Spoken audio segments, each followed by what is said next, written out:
Gambhira bridge દુર્ઘટના બાદ tanker માલિકના ધરમના ધક્કા। બ્રિજ પર લટકી રહેલા ટેન્કર માલિક રમાશંકર પાલનું નિવેદન સામે આવ્યું।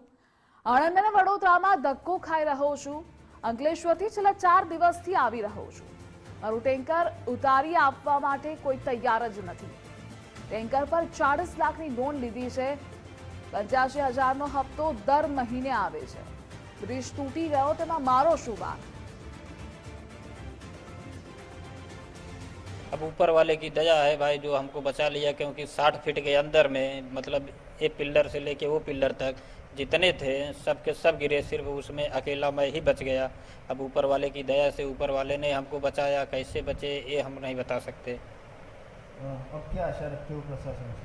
सर, प्रशासन से अनुरोध है कि हमारा गाड़ी वहाँ से निकलवा दे, क्योंकि हमारा भी सामान भी उसी में पड़ा है सब।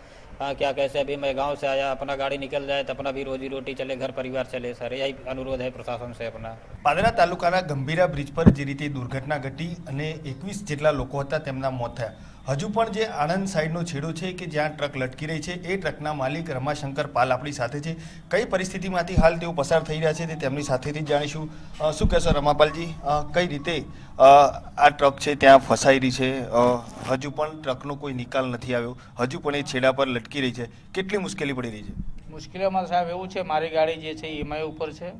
હવે 10 દિવસ થઈ ગયા છે। પ્રશાસન से અપેક્ષા રાખું કાઢીને આપશે, કેમ કે મારો બેંકવાળો હાથે ફસાયો છે। બેંકવાળા કહે ઈએમઆઈ તો તમારે કન્ટિન્યુ રાખવું પડશે, તમે સિવિલમાં જશો।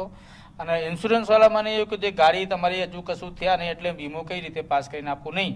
મારી ગાડી બંને બાજુથી અટકેલી છે, હવે શું કરાવે, કાઢીને આપે છે તો મારું કામ ચાલુ થઈ જાય। શું કહેશો, ક્યાં ક્યાં ધક્કા ખાઈને આવ્યા? કારણ કે બંને બાજુ તમે ધક્કા ખાધા। પહેલાં પીઆઈ સાથે વાત થતી હતી, પછી પીઆઈ સાહેબ મને 4 દિવસ પછી કીધું કે તમે આરએનબી ટીમ છે એ તમારે રેસ્ક્યુ કરી આપશે। નીચે રેસ્ક્યુનું કામ ચાલતો હતો।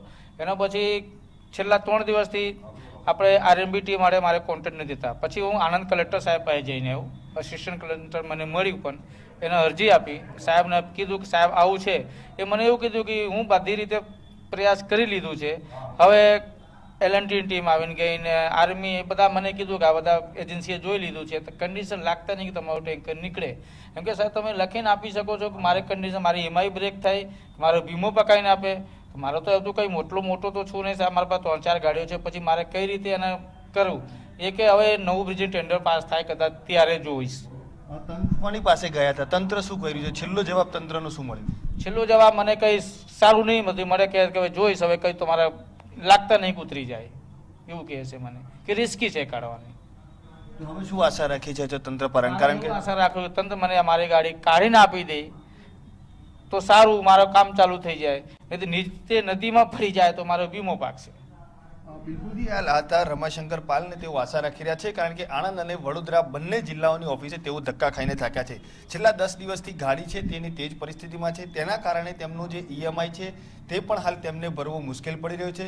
સાથે સાથે જો જે ગાડી છે તેને નીચે પાડવામાં આવે તો ચોક્કસથી તેમનું ઇન્સ્યોરન્સ પણ પાસ થઈ શકે, પરંતુ ગંભીરા બ્રિજ તંત્રની બેદરકારીના કારણે આ પડ્યો અને તેના કારણે ક્યાંક ને ક્યાંક નિર્દોષ લોકો તેમજ વાહનો છે તે તેમાં હોમાઈ ગયા। આજે રમાશંકર પાલ છે તેઓ પોતાનું વાહન કઢાવવા માટે બંને જિલ્લા તરફ આટા મારી રહ્યા છે, તેમ છતાં પણ તેમની સમસ્યાનો નિકાલ નથી આવ્યો। આજે પણ તેઓ આશા રાખી રહ્યા છે કે ક્યાંક ને ક્યાંક કે જે ટ્રક છે તે તેમનો બહાર કાઢવામાં આવે, જેથી કરીને તેમની જે રોજી રોટી છે તે ચાલી શકે। કેમેરામેન નિકેશ સોલંકી સાથે અલ્પેશ સુથાર, ગુજરાત ફર્સ્ટ, વડોદરા।